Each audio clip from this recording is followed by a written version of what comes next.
الفاتحة. السبب الثاني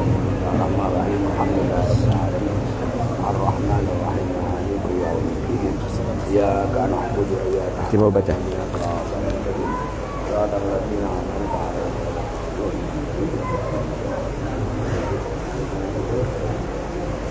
Mau baca?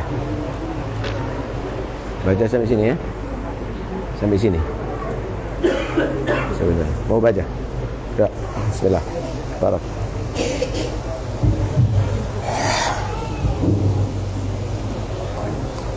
Asih. Hatat ini.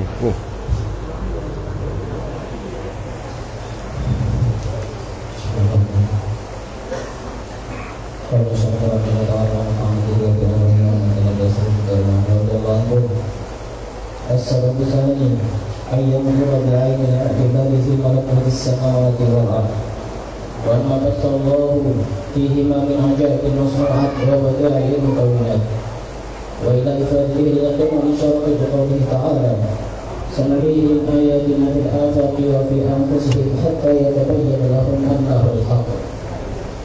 السبب الثالث أن يعمل على مقتضى ما آمن به الظاهر والباطن ويشمل في ذلك فيدخل الاستطاعة في معنى ذلك وإلى إفادته الإشارة بقوله تعالى والذين جاهدوا فينا لنهدينهم سبلنا.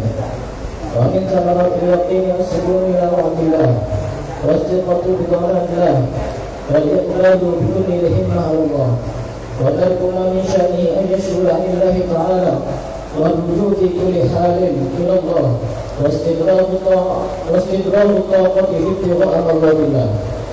وعلى الجملة فاليقين أصل الإيمان وسائر المقامات الشريفة والأخلاق المحمودة والأعمال الصالحة من فروعه وثمراته.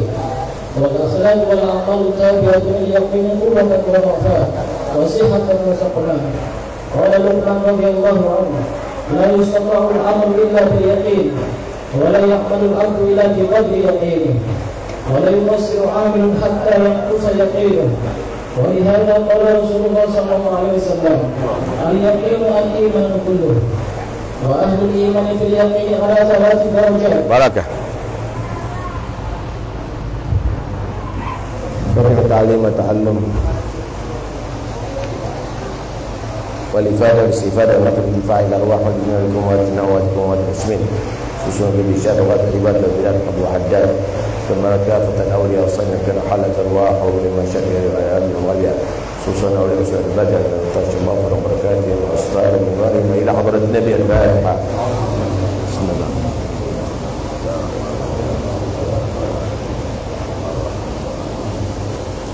بسم الله والحمد لله والصلاة والسلام على رسول الله سيدنا مولانا محمد بن عبد الله وعلى آله وصحبه ومن والاه ولا حول ولا قوة إلا بالله. Masih dalam kaitan bagaimana memperkuat keyakinan. Kemarin sudah diterangkan hendaknya manusia mendengarkan ayat-ayat Al-Quran, keterangan-keterangan daripada hadis, cerita-cerita bagaimana Allah membantu kekasih-kekasihnya, bagaimana Allah menghadap musuh-musuhnya. Itu akan bisa perkuat keyakinan terhadap Allah subhanahu wa ta'ala. Yang kedua, an yanzura bi'ainil i'tibar fi malakutis samawati wal ard, melihat dengan pandangan berfikir tentang kekuasaan Allah di langit maupun di bumi. Wa ma batsallahu fihima, dan apa yang telah Allah tebar di langit dan di bumi, min ajaibil masnu'at, daripada yang menakjubkan dari ciptaan Allah, wa bada'il mukawwanat, daripada keindahan yang ada di alam semesta. Ya, pandangan saudara ada yang dikatakan dengan ainil basar, ada yang dikatakan dengan ainil i'tibar. Kalau pandangan dengan pandangan mata, kita melihat gede bener ya, luas bener ya, terang bener ya, cuma begitu. Hebat bener ya. Tapi kalau bi'ainil i'tibar lain lagi. Siapa yang membuat langit itu betul-betul luas? Siapa yang membuat matahari yang begitu terang? Siapa yang membuat itu bintang-bintang bertebaran yang berjumlahnya miliaran tanpa dengan seutas tali pun yang mengantungnya? Siapa dan siapa? Siapa menurunkan hujan? Air itu turun dengan begitu ukurannya hampir sama semuanya, tetesan tadi itu. Yang tidak bisa, yang subhanallah aman, tidak ada gentengnya kita pecah karena sebab turunnya air itu. Padahal tidak mungkin air akan turun demikian itu, saudara. Biasanya air langsung jatuh. Ini bisa bayangkan kalau begitu toh jumlah jutaan liter ini turun menjadi satu, nggak ada kehidupan di atas bumi. Kena daun pun tidak jatuh. Daun pun tidak jatuh. Memikir dengan pandangan i'tibar. Di situ akan membuat satu keyakinan dari Allah Subhanahu terhadap Allah Subhanahu wa taala. Tidaklah terjadi dengan sendirinya, tapi itu dengan aturan Allah. Coba yang di luar jangan ramai sendiri. Tidak ada yang lagi, tidak bicara. Dengan kekuasaan Allah Subhanahu wa taala. Iya. Khawatir nanti akhirnya mengganggu yang lainnya nanti kalau ada yang lain sendiri.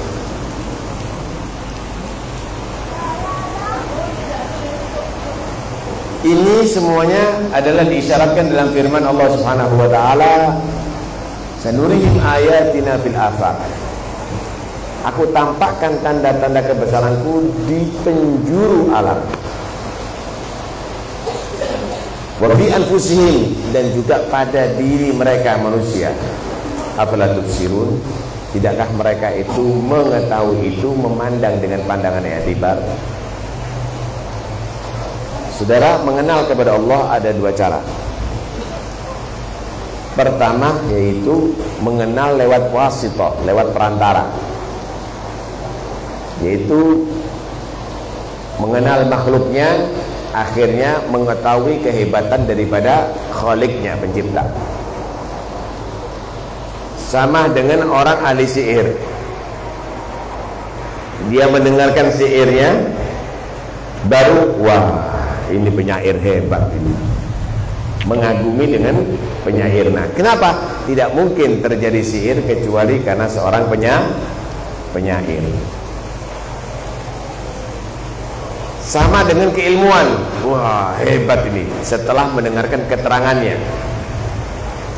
Setelah mendengarkan keterangannya, wah hebat, ini ilmuwan berarti. Baru mengagumi daripada sumbernya. Begitulah ada beberapa orang dari makhluknya, maka dia akan mengenal kepada Tuhannya. Tapi ada beberapa orang tidak demikian. Hatinya udah terbuka. Allah berikan ma'rifah ke dalam hatinya. Dia mengenal Tuhannya dengan Tuhannya. Wa fi anfusihim, pada diri mereka dia mengenal Tuhannya. Afala tubsirun, dan ini hamba-hamba pilihan. Karena itu Sayyidina Umar bin Khattab radhiyallahu anhu, beliau berkata, qala li rabbi an rabbi, qala li qalbi an rabbi. Berkata hatiku yang langsung mendapatkan ilmu dari Tuhanku. Ini jangan dianggap apa iya bisa. Bisa. Karena Allah mensifatkan Khidir alaihissalam, wa 'allamnahu min ladun wa wajada 'abdan min ibadina ataina rahmatan 'indina wa 'allamnahu min ladunna ilma. Khidir alaihissalam menyatakan, aku berikan ilmu dariku. Aku berikan ilmu kepada Khidir dariku. Sebagian ulama menyatakan, dan itu kebanyakan ulama menyatakan Khidir bukan nabi, tapi seorang hamba yang soleh, pilihan daripada Bani Israel. Begitu juga Sayyidina Muhammad sallallahu alaihi wasallam. Wa 'allamakan Ar-Rahmanu 'allama al-Qur'an, khalaqal insan 'allamahul.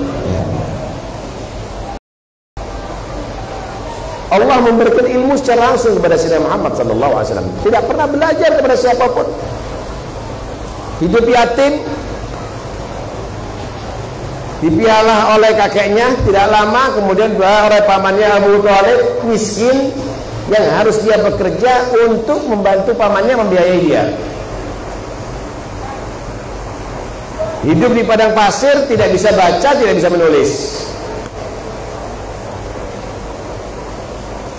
tapi menguasai segala ilmu, tidak dari seorang guru pun. Allah langsung memberikan kepada Sayyidina Muhammad, wa 'allamaka ma lam takun ta'lam wa kana fadlullahi 'alaika 'azima. Nabi Isa alaihissalam juga demikian. Ketika ditanya Nabi Isa, siapa guru kamu? Kamu tadi itu kok bisa mengetahui semua hikmah ini? Siapa guru Anda? Nabi Isa menyatakan, aku mendapatkan guru pertama, aku melihat orang yang baik. Orang yang baik, aku lihat bagaimana sifatnya, bagaimana perbuatannya, aku ambil itu sifat, aku tiru itu perbuatan. Aku mendapatkan ilmu dari orang yang jelek. Aku lihat bagaimana orang mabuk itu misalnya, kok begini ya, ngomongnya ngelantur, jalannya nggak stabil, yang ia lakukan tidak baik, maka aku tahu itu adalah perbuatan tidak baik, aku tinggalkan.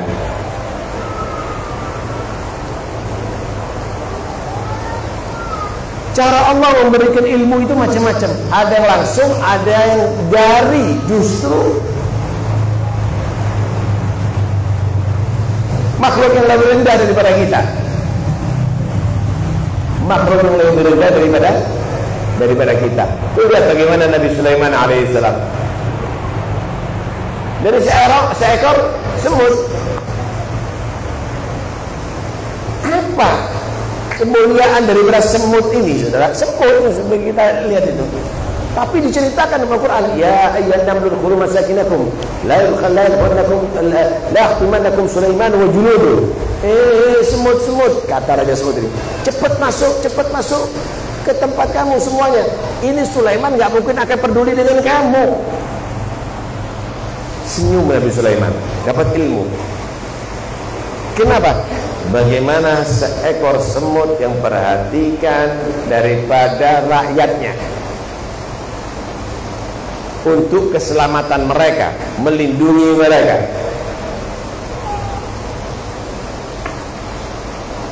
Ilmu yang demikian ini kadang-kadang didapatkan daripada makhluk yang rendahan, saudara.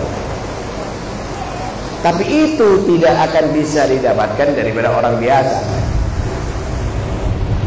Tapi orang yang bisa memandang makhluk tadi dengan ainul i'tibar, dengan pandangan i'tibar, bukan dengan pandangan mata kepala, pandangan hati.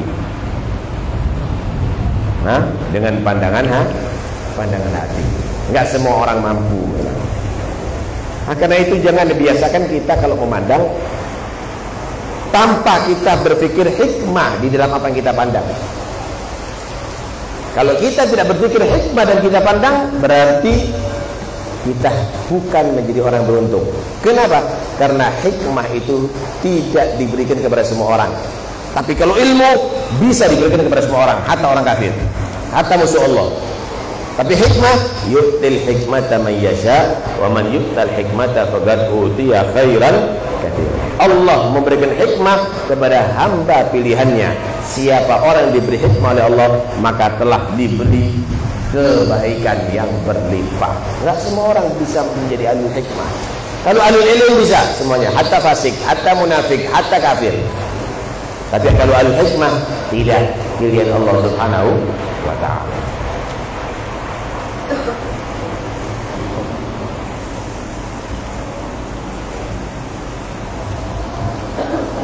Sebab untuk memperkuat keyakinan, beramal sesuai dengan keimanan secara zahir dan batin. Giat dalam melaksanakannya itu, memaksimalkan untuk melaksanakan itu. Kita diperintahkan sholat yang benar, maksimal.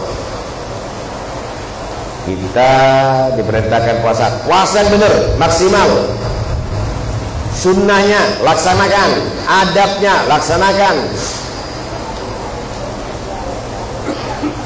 Baca Quran maksimalkan, tadabbur merenungi maknanya maksimalkan. Taat sesuai dengan apa yang diperintahkan oleh syariat itu maksimalkan. Di situ kamu akan bisa menjadi kuat keyakinan kamu. Wa kum minal imani fi mazidi wa fi safa'il qalbi la tajdidi bi kathratis salati wa ta'ati wa tarki min malin nafsi min syahawati. Iman ini perkuat dengan apa? Dengan memperbanyak sholat dan perbuatan taat. Selain itu, tinggalkan yang merusak iman. Apa? Mengikuti hawa nafsu walaupun halal. Kalau perbuatan dosa udah jelas merusak iman. Ini yang nggak dosa bisa merusak iman loh. Contoh. Main domino, main gaplek, itu halal. Tapi bisa merusak iman. Kenapa? Karena kamu akan malas baca Quran. Kamu akan meninggalkan qiyamul lail. Atau Ramadan kamu gak tarawih. Kenapa? Karena kamu mengikuti hawa nafsu. Kesenangan yang tidak ada bernilai sama sekali. Karena itu Nabi menyatakan mun husni islamil mar'i tarkuhu ma la ya'ni. Termasuk kesempurnaan Islam yaitu meninggalkan segala yang tidak perlu. Maksudnya tidak perlu apa? Yang tidak manfaat. Nilainya bagaimana tidak manfaat? Tidak menghasilkan pahala. Nah kalau kita hanya sekedar main bola, nggak ada pahalanya, kenapa nggak dibuat kerja bakti aja, bangun masjid, sama-sama juga bergerak. Kalau kita hanya sekedar menulis, kenapa nggak nulis hadis saja, nulis ayat Quran aja supaya dapat pahala? Kalau kita hanya sekedar nonton TV hiburan sampai berjam-jam, kenapa nggak baca Quran aja? Ente ngelihat wajah orang tua ente dengan rasa hormat pahala daripada ente ngelihat bintang film.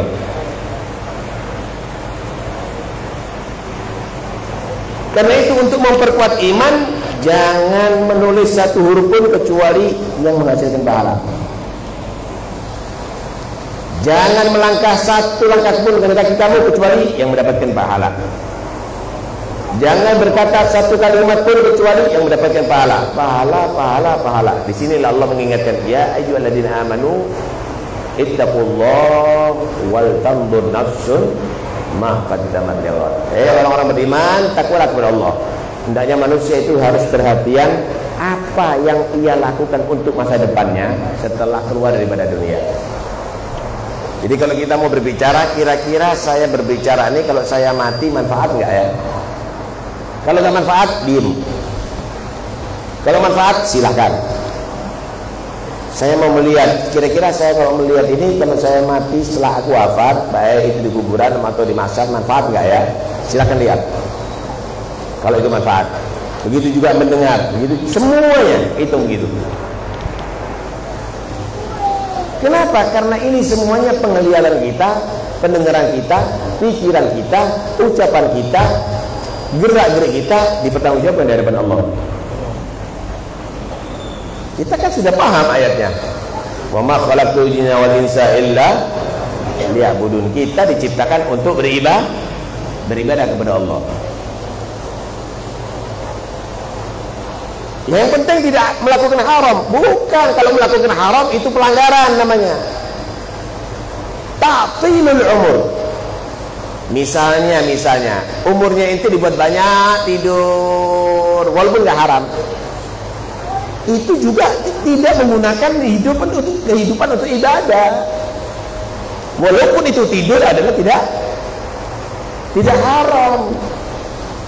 Kelas duduk di atas teras minum kopi terus tanpa ada zikir, tanpa itu juga ta'tilul umur, menyia-nyiakan umur. Itu adalah bagian tidak menggunakan umur dalam ibadah kepada Allah. Disinilah lemahnya keyakinan, saudara, nantinya. Disinilah lemahnya keyakinan. Gunakan untuk ibadah, maka di situ Allah akan memperkuat keyakinan kita. Allah akan memperkuat keyakinan kita. Disinilah Allah menyatakan walladzina jahadu fina lanahdiyannahum subulana. Orang-orang yang berusaha di dalam meniti jalanku, jalan agama, ibadah kepada Allah, lanahdiyannahum, maka aku Allah akan memberikan petunjuk untuk bisa melalui jalanku. Jadi laksanakan dengan sebaik mungkin. Insya Allah kita akan tahu bagaimana cara sampai kepada Allah dan akan merasakan nikmatnya keyakinan dan iman kepada Allah Subhanahu wa ta'ala. Kalau sudah demikian, kalau sudah benar-benar yakin, Masya Allah, kita ini percaya dengan janji Allah, bukan dieksperimen janji Tuhan. Wa man yattaqillaha, misalnya siapa orang yang takwa kepada Allah, yaj'al lahu makhrajan, Allah akan menjadikan bagi dia jalan keluar dalam segala kesulitannya.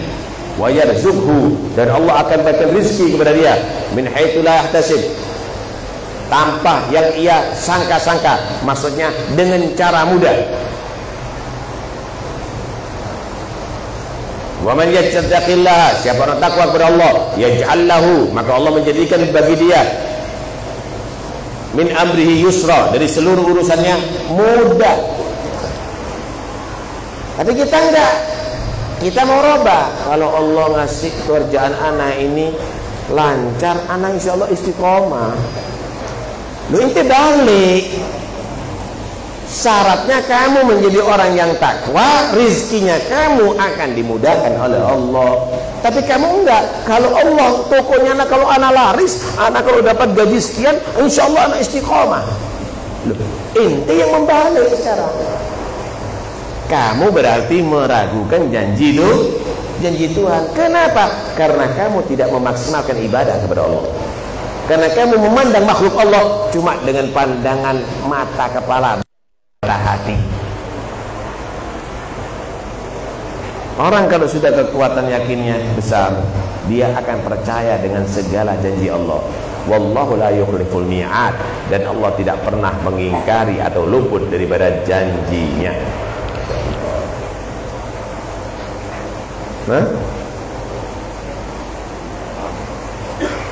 Dia akan percaya dengan jaminan Tuhan. Wa ma min dabbatin fil ardi illa 'ala Allahi rizquha. Semua yang di alam ini sudah dijamin rezekinya oleh Allah. Kita berpikir itu siapa ngasih kita? Loh, ente selama hidup ini siapa yang ngasih?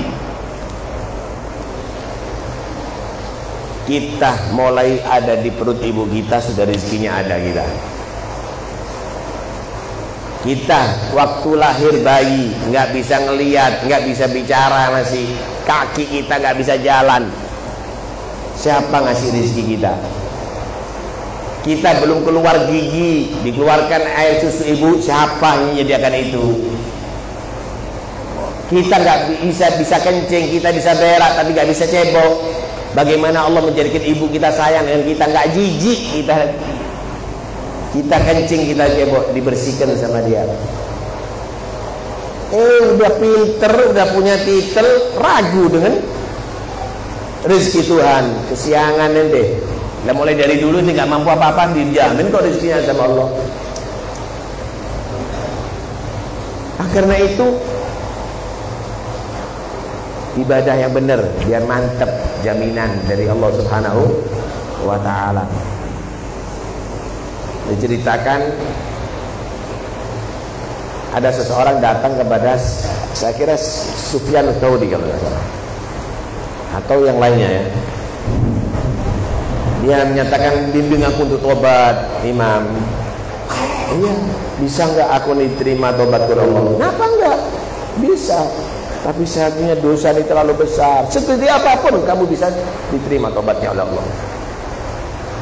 Penasaran juga Imam ini, apa sih dosanya ente? Kok ente nih kok begitu ketakutan? Iya, kata dia, saya ini maling kafan, kata dia. Kalau ada orang meninggal, saya pasti hadir. Malam hari saya gali lagi, kafannya saya ambil, saya cuci, saya jual lagi. Sudah 1000 mayit yang saya curi, kata dia. Gitu. Ya insya Allah tetap, yang penting kamu harus tobat kepada Allah, jangan kamu ulangi lagi. Akhirnya orang bertanya, Imam, kata dia, saya mau tanya kepada anda, ada keanehan yang saya temui waktu saya mencuri itu. Kenapa? Yang saya ambil 1000 daripada mayit, semuanya adalah jenazahnya orang Islam. Cuma ketika saya ambil kafannya, nggak ada menghadap kiblat, cuma 2. Mereka nggak menghadap kiblat jenazahnya, cuma 2 yang menghadap kiblat. Kenapa wahai Imam? Kenapa? Merunduk itu Imam sambil menggelengkan kepala. Astagfirullahaladzim. Kalau yang aku yakini, karena mereka masih banyak meragukan jaminan rizki dari Tuhan Allah.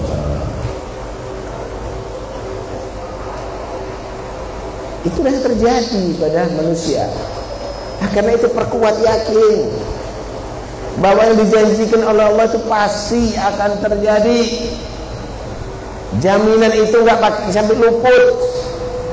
Kalau sudah ini rezekinya kamu, nggak mungkin direbut sama orang. Kamu rezeki orang, nggak mungkin kamu bisa rebut. Kalau sudah begitu, akhirnya fokus semangat ibadah hanya tertuju kepada Allah SWT. Nggak ada tendensi pingin dipuji, pingin itu, pingin ini, nggak ada. Kenapa? Ada apa? Emangnya manusia yang jamin rezeki saya? Emangnya orang yang akan bisa masukkan saya surga? Fokus hanya kepada Tuhan ya Allah Subhanahu wa ta'ala. Masya Allah. Dan dalam segala hal dikembalikan kepada Allah Subhanahu wa ta'ala. Enteng Pak, kalau semuanya dikembalikan sama Allah itu enteng. Ini ada krisis ekonomi, mudah kok dikembalikan sama Allah. Sholat yang benar. Loh, sak kampung yang sholat cuma 3 orang kok. Mau nggak diseret, kenapa rezekinya sama Allah? Hah? Wa man arada an dzikri fa inna lahu ma'isyatan dhanka wa nahsyuru yaumal qiyamati a'ma. Siapa orang yang berpaling daripada ajaranku, daripada salat, daripada Quran, aku akan seret ke rezekinya. Itu di dunia. Hah? Hanya surah gambarnya aja, punya tanah sekian hektar, rumahnya, bangunannya megah, mobilnya, tapi dikejar-kejar sama bank. Tapi dia bayar pegawainya aja nggak bisa. Surah, rizkinya aku seretkan. Itu di dunia, bingung terus. Wa nahsyuruhu, nanti dari kiamat ada di mahsyar a'ma, dalam keadaan buta. Ya Rabbi lima hasyartini a'ma, ya Allah kenapa engkau bangkitkan aku di hari kiamat dalam keadaan buta. Wa kuntu basira, padahal aku di atas dunia dalam keadaan melihat. Qala kadzalika atatka ayatuna. Begitulah kamu, ayat-ayatku telah datang kepada kamu, memberi peringatan kepada kamu, mengingatkan kepada kamu. Fanasitaha, tapi sengaja kamu lupakan, enggak kamu indahkan. Fa kadzalikal yauma tunsa, sekarang pun kamu dilupakan oleh Allah dan rahmatnya. Nah, karena itu jadi orang yang maksimal ibadah memandang semua makhluk dengan pandangan hati, pikiran kembali kepada Allah Subhanahu wa ta'ala, maka insya Allah kita menjadi orang yang yakin. Orang yang yakin adalah orang yang kokoh, orang yang paling tenang di atas dunia ini. Wallahu a'lam bishawab. Fadhal, kalau ada yang perlu dipercayakan atau dibahas. Fadhal. Mic-nya kenapa nggak bisa dia? Nggak bisa. Nggak bisa, nggak bisa. Ini. Ini, tutup apa nih? Mic-nya kenapa? Kabelnya kurang panjang ya. Tutup. Assalamualaikum warahmatullahi wabarakatuh. Assalamualaikum warahmatullahi wabarakatuh. Yang pertama saya ucapkan terima kasih kepada pengajuan ini sebetulnya yang mana telah di sini banyak bangsa kami yang telah banyak mendapatkan ilmu pengetahuan dan secara kebetulan didapatkan di desa kami. Terima kasih banyak. Yang saya tanyakan begini, apabila orang tua kami meninggal, yang jelas setelah pemakaman disampaikan apabila almarhum atau almarhumah punya salah mohon dimaafkan. Apabila almarhum atau almarhumah mempunyai hutang, tolong segera berurusan dengan ahli waris. Ya. Mungkin orang tua pernah nak pinjam uangnya 1 juta, tidak mengembalikan sampai orang tua meninggal.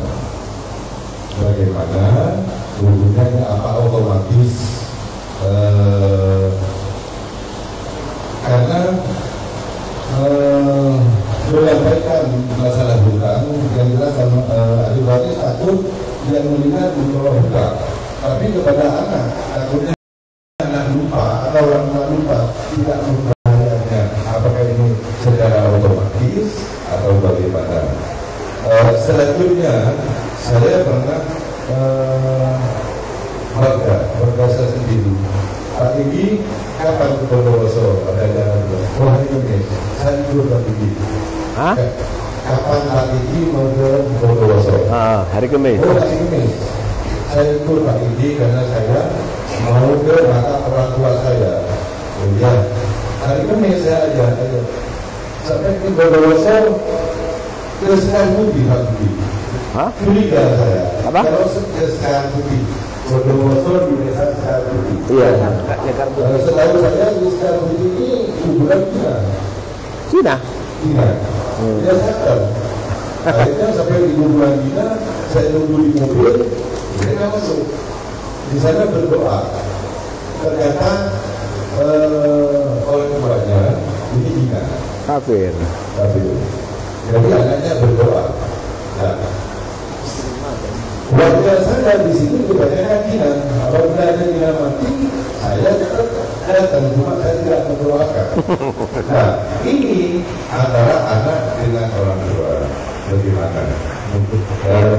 Terima kasih. Assalamualaikum warahmatullahi wabarakatuh. Gimana orang tua punya hutang kepada anak?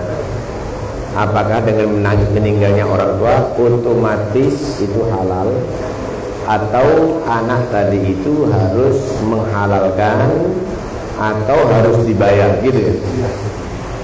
Jadi dalam satu riwayat hadis, al-mayyitu maghlulun fi qabrihi bidaini la yafukuhu illa qada'u daini. mayit itu terbelenggu di kuburannya dengan hutangnya. Tidak bisa membuka belenggu daripada si mayit itu sholat, tahlil, ibadah, baca Al-Quran atau yang lainnya, kecuali dibayar hutangnya. Jadi tarikah peninggalan si mayit itu tidak bisa langsung diwaris. Dilihat dulu, pertama, ada nggak kewajiban bagi si mayit yang belum dilakukan yang berkaitan dengan harta. Misal belum mengeluarkan zakat, dikeluarkan zakatnya dulu dari peninggalan si mayit. Belum pernah haji padahal mampu haji, disisihkan untuk menghajikan si mayit. Kedua, ada nggak utang daripada si mayit? Kalau masih ada utang, nggak boleh diwaris dulu nih, diselesaikan utangnya dulu. Sama anak, walaupun sama anak, kalau memang anak tadi itu tidak menghalalkan. Ketiga, ada nggak wasiat daripada si mayit ini? Kalau aku mati, saya peninggalku harus begini, begini, begini. Wasiat harus dilaksanakan. Kecuali kalau lebih daripada sepertiga daripada peninggalan si mayit. Yang sah cuma sepertiga. Yang lebihnya bergantung ahli waris. Ahli waris setuju, silakan. Tapi kalau ahli waris nggak setuju, cuma hanya sepertiga. Saya wasiatkan separuh hartaku adalah untuk sedekah itu ini misalnya. Yang jadi cuma yang sepertiga. Yang lebihnya tergantung ahli waris. Tergantung ahli waris. Cuma bagi anak hendaknya jangan merasa memiliki harta jika tadi itu dibutuhkan oleh orang tua. Itu termasuk bagian birrul walidain. Satu saat ada seorang anak mengadu kepada Rasulullah tentang ayahnya yang selalu minta kepada anaknya tadi. Ya Rasulullah, ayahku ini selalu itu, sudah tak kasih ini masih minta lagi, saya beli ini diminta lagi. Akhirnya dipanggil sama Rasulullah ayahnya. Benar apa yang katakan oleh anak kamu? Senyum dia. Ternyata orang tua ini mau menguji anaknya. Ya Rasulullah, anakku dulu nggak bisa apa-apa masih kecil. Aku yang bekerja, aku memikul, aku memacul, aku memancal, aku itu, aku ini. Dan itu untuk dia. Aku sakit pun aku harus bekerja. Yang penting anakku sehat. Aku harus berhutang bagaimana anakku bisa sukses. Setelah dia mampu, aku sudah tua, anakku sudah perhitungan ya Rasulullah. Kaget juga. Kata Nabi, anta wa maluka li abik, kamu dan kamu miliki itu haknya orang tua kamu. Ini gambaran bukan berarti orang tua merampas haknya anak, boleh, tidak, tapi menunjukkan bagaimana kedudukan yang tinggi yang harus dinilai oleh anak itu orang tua. Tapi bukan langsung menjadi halal maksudnya itu ya. Jadi ini menunjukkan kedudukan yang tinggi. Tetapi kalau anak tadi itu tidak menghalalkan, ini pernah utang sama aku sekian, ibu, ya berarti harus disisihkan daripada bagian daripada peninggalannya. Kalau itu ada peninggalan. Gimana kalau nggak ada peninggalannya sama sekali? Ya mau diapain? Mau dituntut orang tuanya dari kiamat? Mana letak nalurinya gitu? Ini adalah bagian daripada birrul walidain. Ini yang pertama. Yang kedua, tentang mendoakan orang tua yang kafir. Tugasnya anak yang mukmin itu adalah kalau orang tuanya tidak mukmin, hanya di atas dunia dia berbakti, dia ngeladeni orang tua. Wa in jahadaka ala atusyrika bi syai'an fala tuti'huma wa shahibhuma fid dunya ma'rufa. Tugasnya itu. Kalau sudah bapaknya atau ibunya yang kafir meninggal, selesai tugasnya. Nggak ada birrul walidainnya lagi setelah wafat bagi orang tua yang kafir. Tapi bagi orang tua yang mukmin, Setelah wafat pun masih birrul walidain, sedekah untuk orang tuanya, mendoakan untuk orang tuanya, mengistighfari orang tuanya. Ada juga khilaf membacakan Quran untuk orang tuanya, berzikir untuk arwahnya, itu masih khilaf. Tapi kalau sedekah, kemudian kalau mendoakan, itu nggak ada khilaf untuk orang tuanya. Karena itu untuk birrul walidain bagi orang mukmin setelah meninggal masih ada. Tapi kalau untuk bagi orang yang kafir, selesai. Birrul walidainnya cuma di atas itu. Wala tusalli ala ahadin minhum mata abada wala taqum ala qabri. Enggak boleh kita doakan yang sudah kafir. Nah. Ada yang lain? Foto. Nik. Cukup.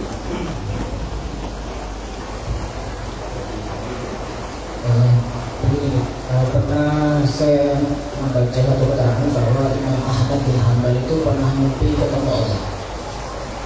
Nah, bagi kita bagaimana cara untuk menjelaskan kepada masyarakat atau kepada orang awam, kok bisa ada orang mimpi ketemu Allah? Mungkin itu saja. Yang keliru yang menjelaskan kepada orang awam. Jadi sebenarnya apakah Imam Ahmad itu adalah figur yang bisa dikatakan pendusta atau tidak, itu cukup. Orang kalau datang ke dokter diperiksa, oh kamu tadi itu sakit perutnya kamu itu begini, gimana cara nerangkan kepada orang awam? Gak usah, percaya aja. Inti percaya aja. Kenapa? Karena dokter sudah punya ilmunya yang begitu, sudah tingkatannya begitu. Kecuali kalau menceritakan kepada dokter yang lain, oh karena di situ ada begini, ada begitu, paham. Tapi kepada orang awam itu perut itu begini, akhirnya itu begini, harusnya itu obatnya begini, asal usul obatnya itu begini, nggak ada paham. Udah inti percaya Imam Ahmad adalah benar, selesai begitu. Kelirunya kita membuka hal yang tidak bisa dicerna oleh orang awam, itu yang keliru. Ustadz yang demikian inilah ustadz yang keliru. Saya mau tanya, kira-kira ente menerangkan perkawinan kepada anak-anak tika yang masih kecil, belum tahu apa-apa, nggak bisa, nggak paham apa itu kawin, apa itu hubungan intim, asal bakso, permen, kan gitu. Dia nggak ngerti gitu. Dia nggak ngerti. Ya keliru yang ngajar itu. Ini ilmu itu, iya ilmu, tapi inti ngajakannya bukan kepada orang yang persis. Paham ya maksudnya? Nah, begitu seharusnya manusia tadi itu. Nah, kita percaya bagaimana Muhammad. Orang yang ngerti dia akan paham. Oh, mimpi itu adalah bukan sebenarnya. Mimpi itu bukan sebenarnya. Mimpi Nabi, apakah sosok Nabi seperti itu? Enggak, kadang-kadang berupa orang lain. Mimpi malaikat, apakah bentuk malaikat seperti itu? Ya bukan. Paham nih ya? Nah, jadi sebenarnya mimpi itu adalah bukan dalam alam yang nyata seperti kita. Paham? Nah, jadi kita jangan terlalu membuka hal-hal ilmu yang demikian ini, bukan untuk dibuka kepada orang umum begitu. Pasti mereka akan kebingungan untuk memahami. Salahnya yang membuka itu kepada orang umum. Paham? Azan. Sudah maghrib ini belum? Jam 6. Hah? Belum masih. 15. Fadhal, kalau ada mau ditanyakan perempuan, mau ada ditanyakan, fadhal.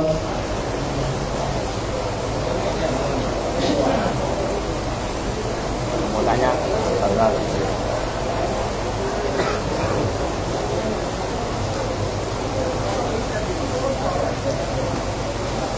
Lewat surat boleh. Ini nanti mic-nya Hasan. Hah? Ada mic-nya juga di dalam. Fadhol, kalau ada mau tanyakan. Siapa mewakili? Ya nggak usah diintip kalau ada mic-nya. Sudah dengar insyaallah.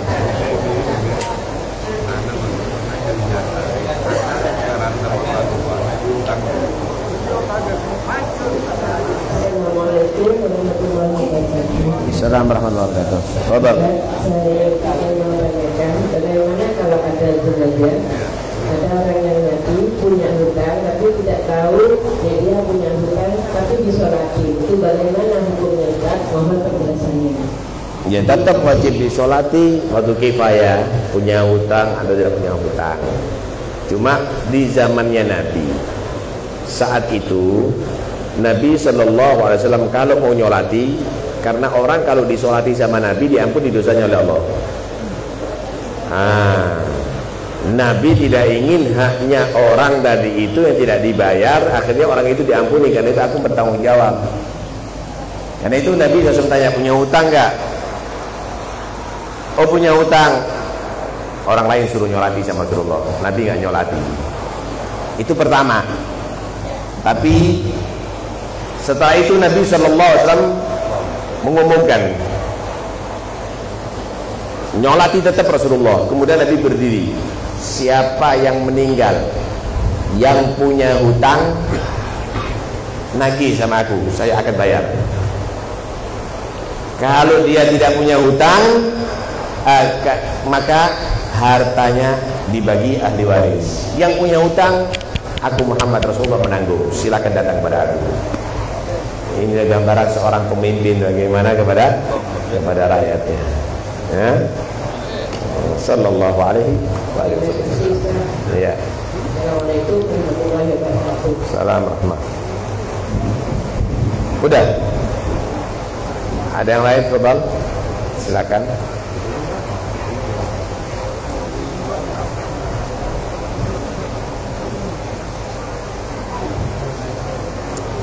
Nggak ada yang mau ditanyakan? Cukup. Ya, akhirnya Alafu tadi agak terlambat karena ban mobil bocor di tol tadi itu. Alhamdulillah sampai keluar tol, ganti mobil akhirnya. Selamat ada di Tongas, ada kita kontak sama satu teman ngirimkan mobil, ganti mobil. Mobilnya kita ada di mana? Di Nguling sekarang ya. Ada di Nguling. Ya akhir, barakallah. La ilaha illallah al-mawjud fi kulli zaman.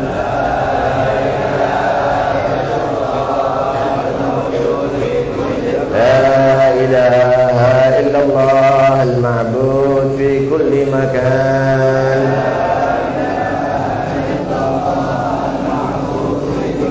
La ilaha illallah al-madhkur bi kulli lisan.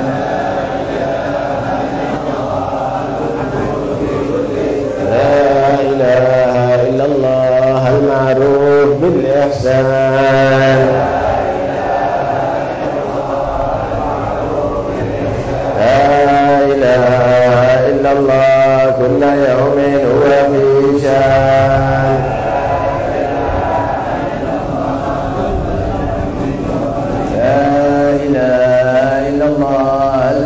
الأمان من زوال الإيمان.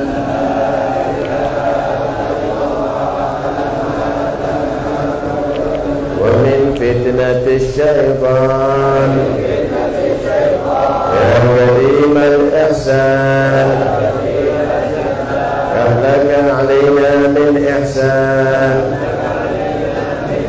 أسألك الكريم يا حنان يا منان يا رحيم يا رحمن يا غفور يا غفار اغفر لنا وارحمنا وأنت خير الراحمين. وصلى الله على سيدنا محمد وآله وصحبه وسلم. الحمد لله رب العالمين. Sirrul Fatihah. Dibagi roti sama qasidah ya. Ya Rasulullah, ya Rasulullah. Ya Rasulullah, salamun alaikum.